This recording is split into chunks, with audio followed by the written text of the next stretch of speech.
السلام علیکم عزیز طلباء طلبات، کیسے ہیں؟ خیریت سے ہیں؟ سبق نمبر 2، غزل نمبر 2، آدمی آدمی سے ملتا ہے جماعت نہ ہم، اس کے شاعر ہیں جگر مراد آبادی۔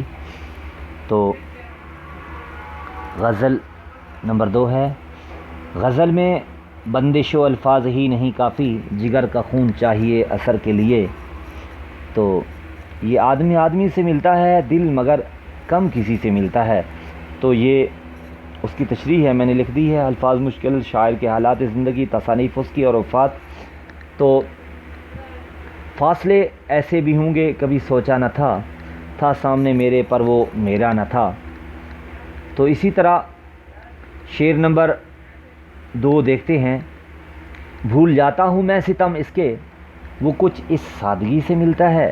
ستم، ظلم، سادگی، سادہ دلی، میں اس کا مفہوم کچھ اس طرح ہے، میں اس کے ستم بھول جاتا ہوں جب وہ سادہ دلی سے ملتا ہے۔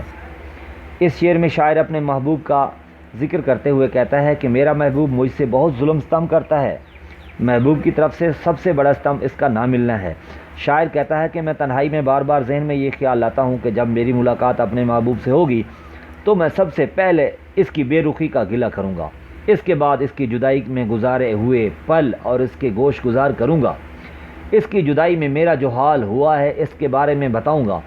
جدائی میں شاعر کو محبوب کی طرف سے کیا گیا ہر ظلم ستم یاد آتا ہے، مگر جب اس کی ملاقات اپنے محبوب سے ہوتی ہے تو وہ ساری باتیں بھول جاتا ہے۔ محبوب کو سامنے پا کر ہر ظلم و ستم ذہن سے دور ہو جاتا ہے۔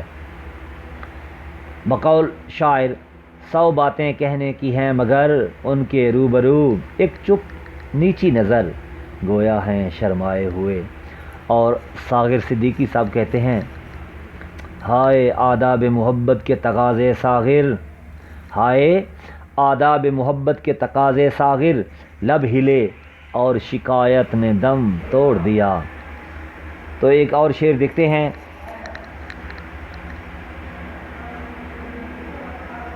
کاروبار جہاں سنورتے ہیں، کاروبار جہاں سنورتے ہیں، ہوش جب بے خودی سے ملتا ہے۔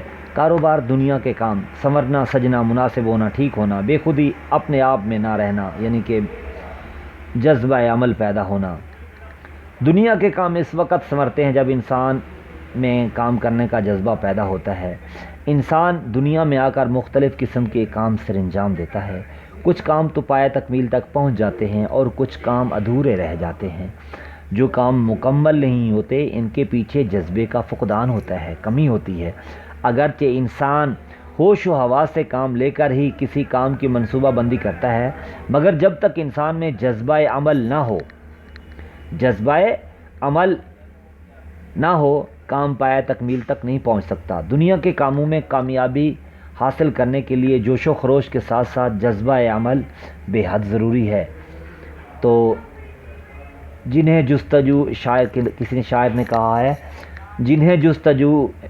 جنہیں جستجو سکوں رہی، انہیں ساحلوں نے ڈبو دیا، انہیں ساحلوں نے ڈبو دیا، انہیں کوئی بھی موج نہ چھو سکی، جو تڑپ کے پار اتر گئے۔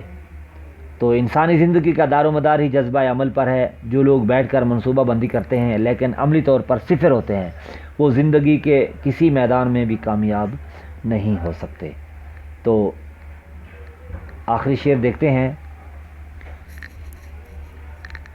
روح کو بھی مزہ محبت کا دل کی ہمسائیگی سے ملتا ہے۔ تو یہاں پہ بھی شاعر تشریح کرتے ہوئے کہتا ہے، تو انشاءاللہ العزیز یہ کل آگے دیکھیں گے، اور آپ نے اس کو اچھے طریقے سے، کیونکہ ٹائم کی قلت کی وجہ سے انشاءاللہ کل پڑھیں گے۔ السلام علیکم۔